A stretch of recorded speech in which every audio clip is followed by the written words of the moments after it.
I chose a few photographs, and I think this says it in a nutshell to me. Look at, we're photographers, and we're responsible for every part of our image. So if you have that wonderful expression on their face, and somewhere in the back is, you know, a house exploding, what do you want me to see? You gotta, even the parts you're not interested in, you're responsible. Okay, and that, I think, permeates through the whole 4 phases. To me, when I get to expressive, sometimes that can be 2 sessions, sometimes that can be 4 minutes, sometimes it never goes beyond selective. But when you go to import and when you go to global and try to correct it all, then you see something and say, I want to, when you see it here, I'm going to make the clapboards, you know, more saturated. I'm going to make the green more saturated. And then, and I think I have some nice highlights so you can see a figure through here. Now, does he own the bike? Does he do this? Who knows? But that was really selective processing.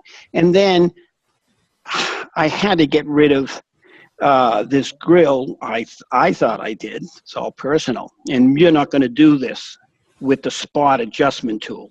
You may get rid of the seat in Adobe Camera Raw, but you're not going to go through all of this. Okay, so let me pick a few images here. This is the after, and this is the before. And I had my camera, and I said, let me just shoot this here. It is warm because it's daylight. It's kind of a funny mix between tungsten and fluorescence in the foyer.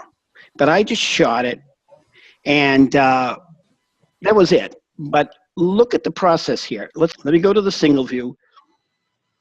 I'll bring those back, and you can see that here was the import. This was the global. This was the selective. I can see where the keys are missing. Yes, you can. So look at the first thing we're going to do here. When I hit reset, this says clarity 22, which makes me think I did this long ago. Look at, this is the GH1 camera. You see that? It's not my GH3, and I could tell just by hitting reset. But you'll notice I should have the GH1, and if I go down here, I don't see a choice of GH3. Because Lightroom says you don't have a profile for that camera. I know the kind of camera it is. So here's the Adobe standard. Just see a little more red yellow. And when I hit, I'm sure it's the dual illuminant. What do you mean it doesn't show you GH3? It doesn't show up because this was taken with a GH1? That's right. Okay. If I go to one of your cameras, it's not going to show me anything but Canon 6D profiles. It's just reading a metadata thing and saying, I know what camera this was taken with.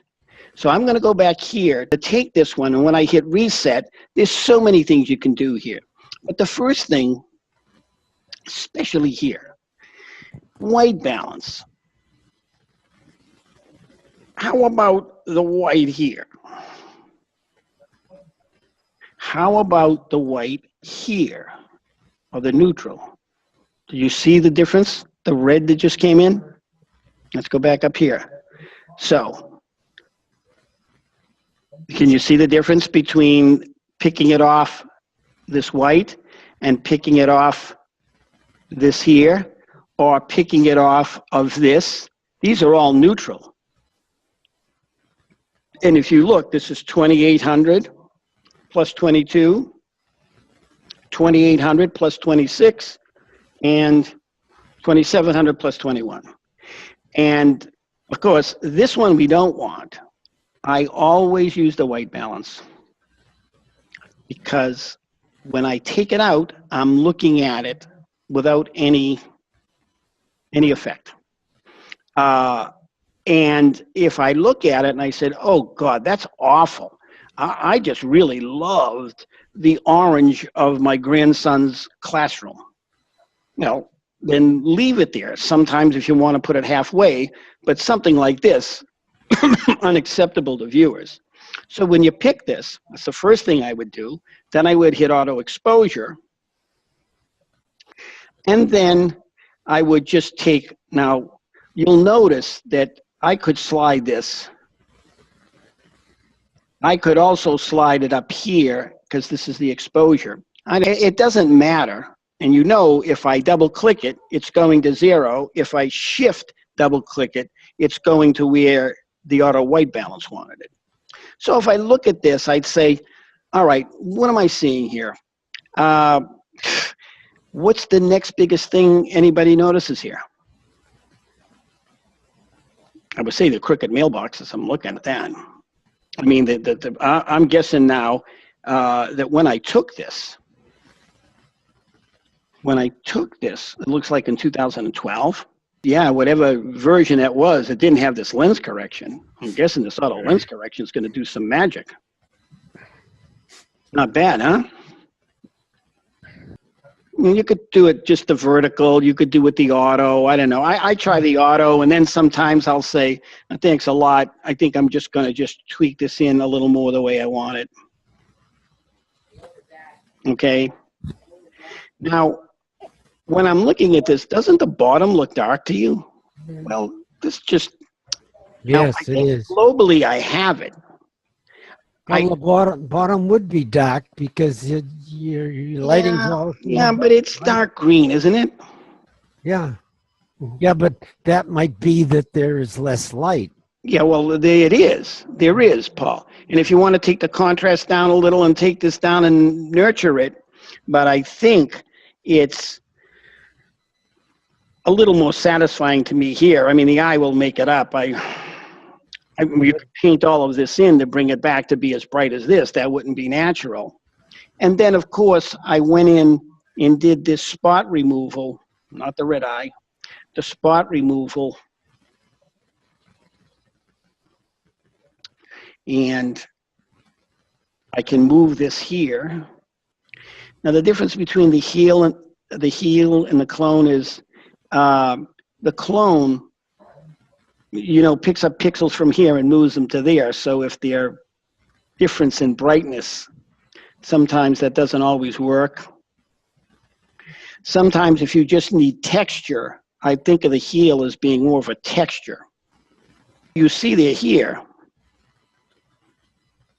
but they're not here, and this is where I change things. And again, if the whole thing is too bright, I can't tell on this screen, but take a look at this. Bob, isn't this a place you would say, well, I'll just screw it and let's go to Photoshop? What I would do is the quickest. And if you are more facile in Photoshop, sure. And I'm going to show some of that in some of the other images here. And this is edit in Photoshop, always as a smart object. I don't know how, but this is going to be really important what I'm going to show you guys, because I still haven't straightened this out, and I'm going to straighten it out when I'm all done. Reset Bob D. Okay, so if I'm here, again, I just say, what do I have for a chunk of it? And if I say layer, isn't it Control J? it's Control J. So when you're here and you hit Control J, it just copies those pixels, which now all I have to do is go to the Move tool and drag these pixels maybe somewhere on top of this. Okay, and I could get a little more, but now what I will do is make a mask. This is not a Photoshop class, but I just made that black. I'll go to a brush, I'll go to white, and then I'll start clearing things like this away.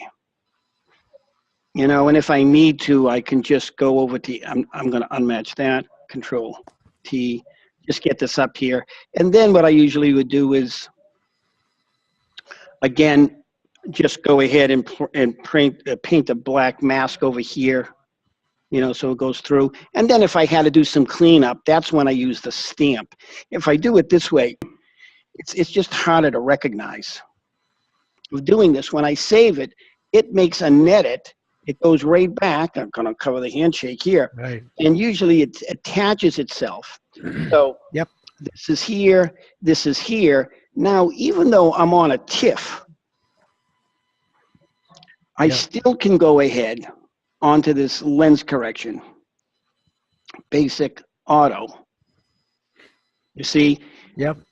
So there's so much going for you here, and everything is still in RAW.